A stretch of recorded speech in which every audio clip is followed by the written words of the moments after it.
Sean O'Malley versus Merab is a clear O'Malley win. There's almost no chance of Merab beating O'Malley. I don't see any world where Merab beats O'Malley. It's so one-sided. This is going to be a one-sided beatdown. Merab's probably going to get knocked out. I'll explain why in this video. I'm hoping Merab isn't doing what he said he was going to do. He said he was going to strike with Sean O'Malley, which is a problem. I don't think he is, but let's go off what he says first. When Bro tried striking with Cejudo, he got rocked. If you can't strike with Henry Cejudo, no way you're striking with someone like Sean O'Malley, probably the best striker in bantamweight history. We can take something from the Henry Cejudo fight though. Henry has a really karate-based stance. He bounces in and out of range, he circles out when he gets in trouble. He's really movement-based, and Merab was struggling that in the first round.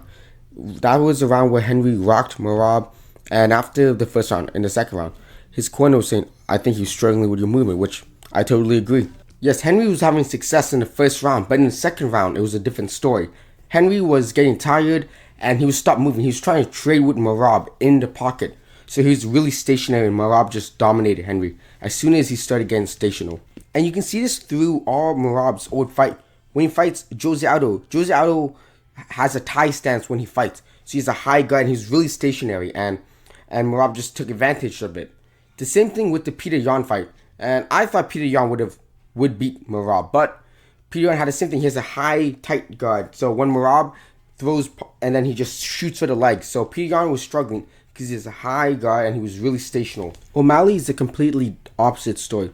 He's always moving. He's switching stance. He's one of the only fighters in the UFC that fights good southpaw and orthodox, pretty similar. He's always on the bike, moving, trying to get angles off these guys. And he's completely different to Peter Yan and Jose Aldo, where they have a tie stance. O'Malley has low hands, and he's just trying to angle and hit you cleanly. And he's hard to take down. He's hard to catch. Ask Aljamain Sterling, his buddy. Merab's kind of trouble with the movement, similar to how we did in the Cejudo fight. In the Cejudo fight, at least Cejudo's not a dangerous striker. Like, he has power, but not crazy like O'Malley. O'Malley's going to have the same thing. He's just going to be moving, just hitting Merab cleanly. Merab's going to struggle.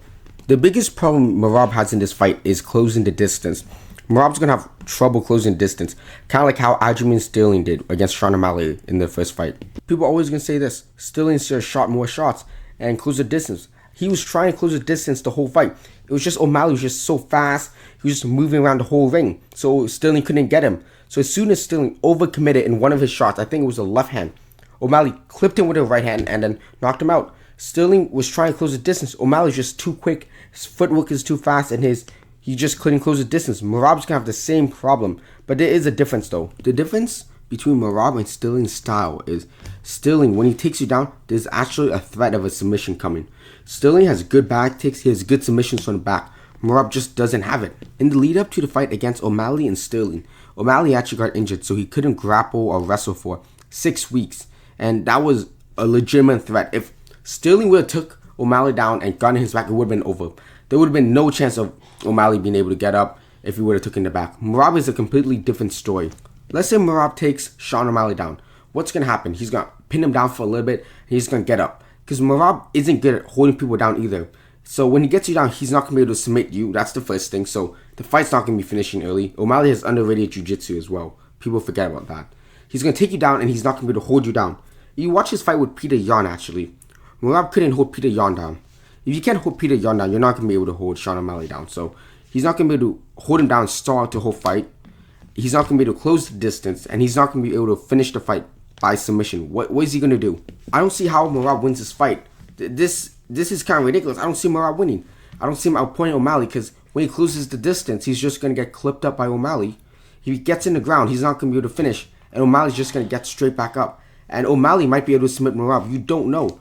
I don't see any reasonable way Merab wins this fight. Hopefully Merab wins this fight. I actually like Merab, so I'm wanting Merab to win, but I don't see any reasonable way for Merab to win this fight. You know, he doesn't like Dagestani fighters just like me, so that's good. If you want to know why I don't like them, I made a whole video on it. But if you like this video, you're going to like my last video on why Diego Lopez beats Brian Ortega. If not, comment down below what you want me to talk about. Subscribe, like the video. I'll see you on the next one. Bye. Jon Jones is the pound-for-pound best fighter in the world and the greatest fighter fucking ever. Period. End of story. No matter what you think of Jon Jones, he's the fucking best ever, and he's the pound-for-pound best fighter in the world. And he's the pound-for-pound best fighter in the world. As an educated adult who knows the fight business. You cannot deny that while Jon Jones is active, he is the greatest fighter in the world.